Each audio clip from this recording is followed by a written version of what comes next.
तुम्हारा सुमिरन करेगा उसके जीवन से मोह मिट जाएगा, उसके जीवन से काम मिटेगा, मद मिटेगा, अभिमान मिटेगा। नारद ने सोचा गजब हो गया, पहले तो ये 3 देवताओं की ही लोग आराधना करते थे, अब चौथे में अपना भी नंबर आ गया। नारद कहो सहित अभिमाना, कृपा तुम्हारी सकल भगवाना। बोले महाराज सब आपकी कृपा है। भगवान समझ गए कि इनके अंदर उर अंकुरेउ गर्व तरु भारी, अभिमान का वृक्ष खड़ा हो गया है, क्या करें। भगवान मन में विचार करते कि सबसे पहले ये सबसे अच्छे डॉक्टर के पास पहुंचे थे, सदगुरु वैद्य वचन विश्वासा। भोले बाबा के पास पहुंचे और बाबा ने इनको बताया कि रोग की शुरुआत है, अभी केवल तुम्हें परहेज करना है, दवा नहीं लेनी है, परहेज से ही ठीक हो जाएगा। नारद जी ने परहेज नहीं किया, रोग बढ़ गया।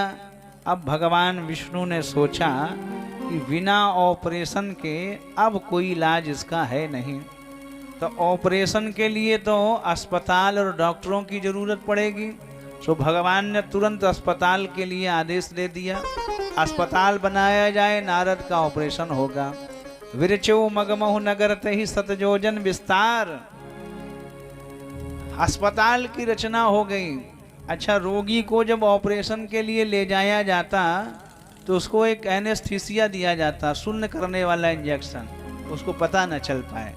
नारद को भी एक एनेस्थीसिया दे दिया गया। नारद चले जा रहे थे, जैसे ही उस नगर को देखा, नारद उस नगर में प्रवेश कर गए। ध्यान देना, रामचरितमानस में 2 संत ऐसे हैं, उन दोनों संतों के सामने 100 योजन आया, नारद के सामने 100 योजन है। विरचौ मगमो नगर तेहि सतजोजन विस्तार। नारद के सामने 100 योजन है और श्री हनुमान जी महाराज के सामने भी 100 योजन था। समुद्र के किनारे हनुमान जी खड़े थे। संपाति ने कहा कि जो नागहि सतजोजन सागर, करहि सुराम काज मति आगर।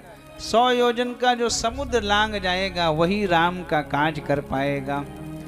हनुमान जी लांग गए। कितना सुंदर संदेश है, मैसेज ऑफ दिस स्टोरी। ये कथा हमें बता रही है कि 100 योजन यही तो माया का नगर है। जो इसमें उलझ जाएगा उसको माया मिलेगी, और जो 100 योजन पार कर जाएगा उसे भक्ति मिलेगी। नारद इसी में उलझ गए, 100 योजन में। पहली बात तो ये थी कि नारद को इस नगर में नहीं जाना था। अच्छा, नगर में गए भी थे तो पता चल गया था कि भागवत तो हो नहीं रही, यहाँ तो विवाह हो रहा है। राजा शील निधि अपनी कन्या विश्व मोहिनी का स्वयंवर कर रहा है, तो नारद को स्वयंवर सभा में नहीं जाना चाहिए था, लेकिन वहां भी पहुंच गए। वृंदावन में एक महात्मा थे कुंभन दास, तीर्थ यात्रा पर ही बने रहते थे। एक बार जब वृंदावन आए, कुछ संतों को उन्होंने बुलाया और बोले कि भैया हमने लगभग सभी तीर्थ कर लिए, खूब तीर्थाटन किया भगवान की कृपा से। एक विनोदी स्वभाव का संत था, उसने कहा अच्छा ये बताओ फतेहपुर सीकरी हो आए? हाँ। कुंभन दास ने कहा सो तो नहीं जा पाए हम। बिना सोचे समझे किसी से कुछ पूछे कुछ नहीं, उन्होंने पूछा कि कौन से ठाकुर जी हैं, कौन सा मंदिर है फतेहपुर सीकरी, चल दिए। लेकिन जब जाकर देखा कि वहां अकबर का दरबार लगा है फतेहपुर सीकरी में, कुंभन दास जी के मन में बड़ी पीड़ा होने लगी। उन्होंने एक पद गाया, संतन को कहा सीकरी काम, आवत जात पन्हैया टूटी,